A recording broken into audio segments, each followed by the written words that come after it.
2시간 전에 마감한 트레이더가 생생하게 전하는 글로벌 마켓 리뷰 델타원입니다. 우리 시장은 간만에 역대급 껌딱지 장세가 펼쳐졌으나 코스닥 시장은 월요일에 이어 숏 커버를 이어갔습니다. 하지만 해외 시장은 완전히 다른 흐름을 보여주었는데요. 드디어 미국 시장이 의미 있는 마이너스 2%대 하락을 보였죠.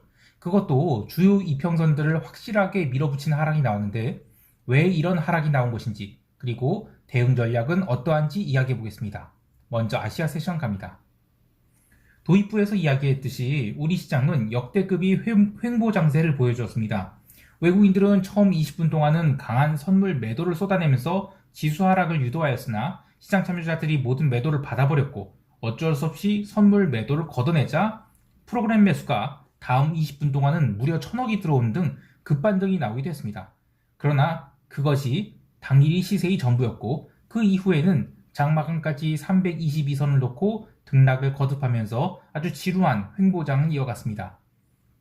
결국 장 마감에는 선물 미결제 약정이 약 1400계약가량 감소를 하면서 방향성 탐색에 지친 투자자들이 손절이 나왔는데요. 어제 정도면 대충 방향성이 위쪽으로 설정되었다고 볼 수 있겠지만 미국장 휴장이라고 오늘까지 이렇게 껌딱지를 쳐놨는데 방금 마감한 해외 시장은 급락 마감을 해버렸죠. 결국 투자자들은 중요한 결정을 할 수밖에 없게 되었습니다. 방향성에 대한 강요를 받게 된 거죠. 기관들은 간만에 옵션 시장에서 양매수 포지션을 취하면서 변동성 확대에 대해 대비를 하였고 전체 미결제 약정 테이블 또한 적극적인 미결 증가가 나타나지 않았습니다. 따라서 수요일이 시가가 갭 다운이 나올 경우 일반적인 투자자라면 적극적인 하방 베팅을 시작할 가능성이 큽니다. 그런데 반대로 시장을 긍정적으로 보는 입장에서는 갭 다운을 또 롱 포지션을 채울 찬스를 여길 수도 있죠.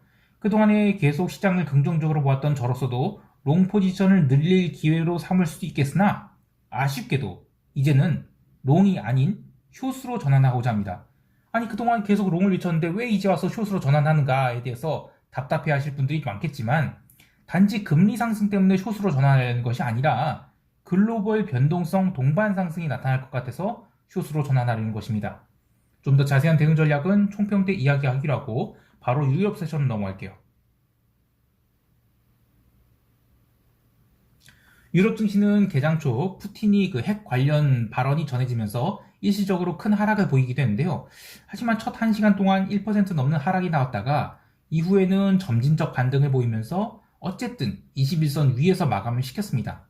특히 미국 지수 선물이 유럽 세션 내내 계속 흘러내렸음에도 불구하고 유럽 증시는 더 이상 밀리지 않았다는 점에서 의미가 있는데요. 하지만 내용 면에서는 이제는 조금 신경이 쓰인 상황이 됐어요. 대부분이 시황에서 오늘 글로벌 증시 조정에 대해 채권 시장이 신저가를 찍은 것, 그러니까 금리 상승에 대해 이야기를 하겠지만 냉정하게 따지고 보면 오늘의 시장 하락은 금리 상승도 중요한 요소가 되겠지만 그보다는 변동성 커브가 바뀐 것이 진짜 문제라고 보고 있습니다. 변동성 커브가 바뀌었다는 것은 그동안에는 단기 변동성이 높았고 장기 변동성은 굉장히 낮은 수준을 유지했는데 단기 변동성이 내려갔고 장기 변동성이 오르기 시작했다는 것, 이거 진짜 문제인 것이죠. 거기에 더해 라가르드가 처음으로 헤드라인 인플레이션이 둔화하기 시작했다 이런 발언을 했죠. 그래서 이것은 달리 말하면 지금이 이 채권 시장 학살을 불편한 시각으로 바라보고 있다는 것이에요. 실제로 개장 초 유럽 증시가 그 푸틴이 핵 발언으로 급락이 나올 때 채권 시장은 장기물 중심으로 의외의 강한 커버링이 나오기도 했어요. 그러나 그 뒤로 채권 시장은 줄줄 흘려내렸고 그에 비해서 유럽 증시는 나름 잘 버텼죠. 자, 유럽 채권 시장이 밀린 것에는 또 다른 이유도 있어요. 대부분이 유로존 국가에서 이 서비스 PMI가 굉장히 잘 나왔습니다. 독일이나 유로존이 GW 경기 전망 지수는 또 되게 잘 나왔죠. 이러면서 ECB의 3월 50bp 인상은 사실상 확정되었다고 볼 수 있겠어요. 다만 아까 이야기한 대로 라가르드는 채권 시장이 계속 빠지는 것을 좀 불편해하는 것 같은데요. 채권 변동성 지수, 이거 한번 볼까요? 이게 지금 채권 변동성 지수인데 모브 인덱스라고 하죠. 이게 2월 초만 해도 100을 깼었어요. 근데 이게 굉장히 빨리 올라오면서 오늘은 하루에만 뭐 3% 넘게 상승했죠. 자, 그리고 그 2월 들어서 그래서 채권 변동성이 지금 바닥에서 20%가 오른 거예요. 또 독일, 이탈리아 채권 스프레드 한번 볼까요? 이것도 이제 뭐 하루 만에 3.64%나 상승하면서 지금 193.67 BP를 기록했는데 이러면 시장이 긴장을 하고 있다라고 봐야 될 것 같아요. 자, 그런데 상품 시장에서는 조금 특이한 현상이 있었습니다. 오늘 구리는 의외로 강세를 보였죠? 톤당 9,200달러에 안착을 했는데 알루미늄도 의미 있는 상승이 나왔어요. 그리고 이렇게 비철금속 말고도 철광석 같은 경우에는 아예 신고가를 기록해버렸습니다. 신고가를 기록해버렸어요.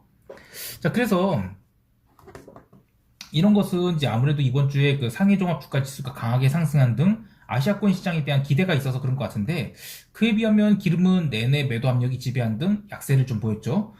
이거는 그 기름이 이제 3월, 4월 기름 포지션 롤오버 때문에 그러는데 오늘로서 이제 3월물 거래가 끝났어요. 그래서 이제 롤오버 이슈도 끝났기 때문에 이제는 좀 본격적인 방향성이 나올 것으로 보고 있습니다.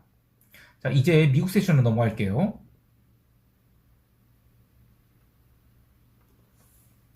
미국 지수 선물은 유럽 세션에서부터 조금씩 밀리기 시작해서 이 초반에 푸틴이 핵 협정 탈퇴 소식에 유럽 증시 급락과 함께 밀렸어요. 근데 이후에 유럽 증시는 나름 반등에 성공했습니다. 하지만 미국은 영 제대로 된 반등이 나오지 않았죠. 게다가 이 프리마켓에서 월마트의 실적이 나오면서 월마트가 갭다운 출발할 것이 예상되자 주요 지수는 마이너스 1%에 가까운 갭다운으로 출발하기도 했어요.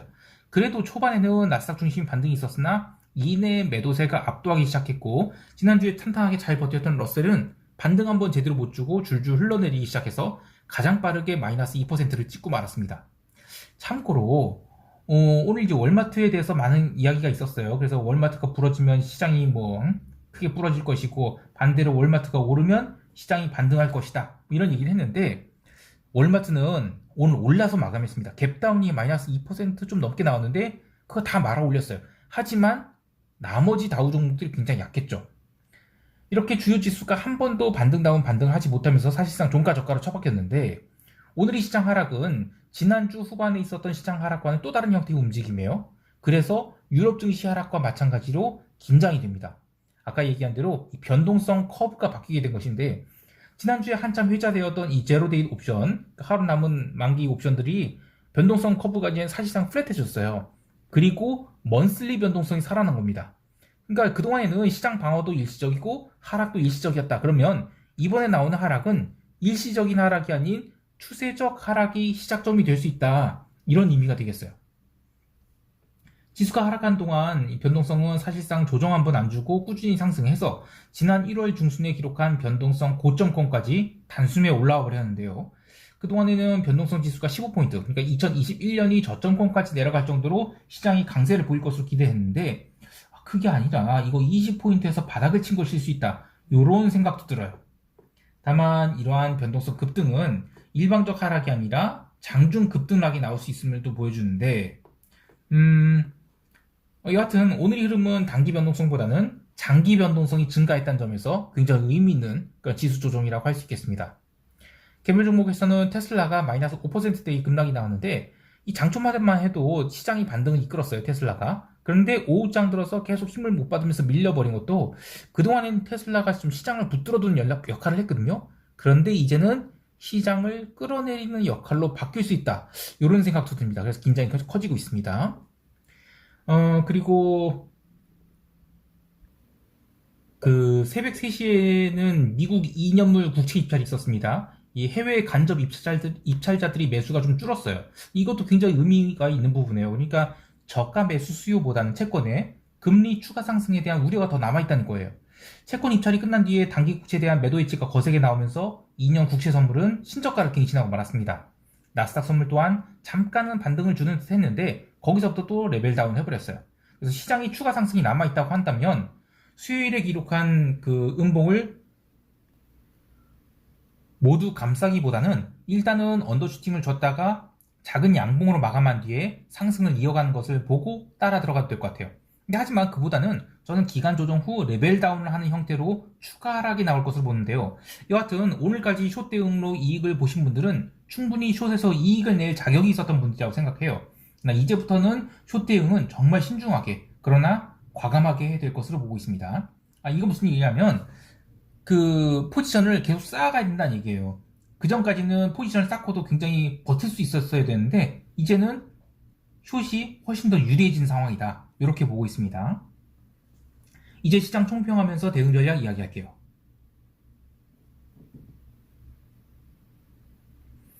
그동안에는 강세장을 보고 있었어요. 근데 저희 판단이 좀 잘못됐다고 보고 저는 코스피는 시초가에 바로 선물 매수분을 손절하고 숏으로 뒤집을 계획입니다. 그리고 상방으로 룸이 많이 남아있다고 보고 그동안에는 콜레이쇼 비율을 1대2로 상당히 보수적으로 잡아뒀어요. 근데 이거를 1대3으로 조정을 해서 하방을 강화하도록 하겠습니다. 또한 풋옵션 쪽으로는 그동안에 지금 미결이 쌓인 부분이 있어서 제가 바로 시세가 크게 튈까? 이런 거에 대해서는 자신감이 없었어요. 그런데 이제는 아래쪽으로 좀 더 열려있다라고 보고 그 하방을 좀 강화할 거예요. 그래서 풋클래스는 레이쇼 스프레드 비율이 굉장히 높았는데, 아니, 높다기보다 한 1대3 정도 됐는데 이거를 비율을 크게 낮춰서 1대1에서 1대1.5에서 2 정도의 낮은 레이쇼 스프레드 비율로 하방을 강화하도록 하겠습니다.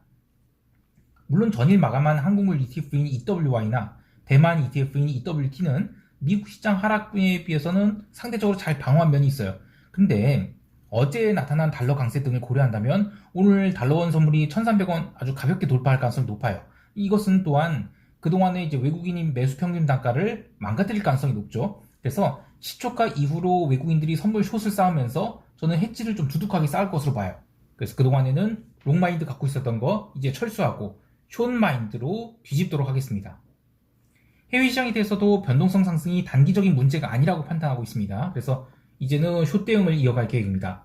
특히 채권 시장이 바닥을 치고 오른다 하더라도 지수가 더 이상 오르지 못하고 밀리는 그런 타이밍을 볼 것인데요.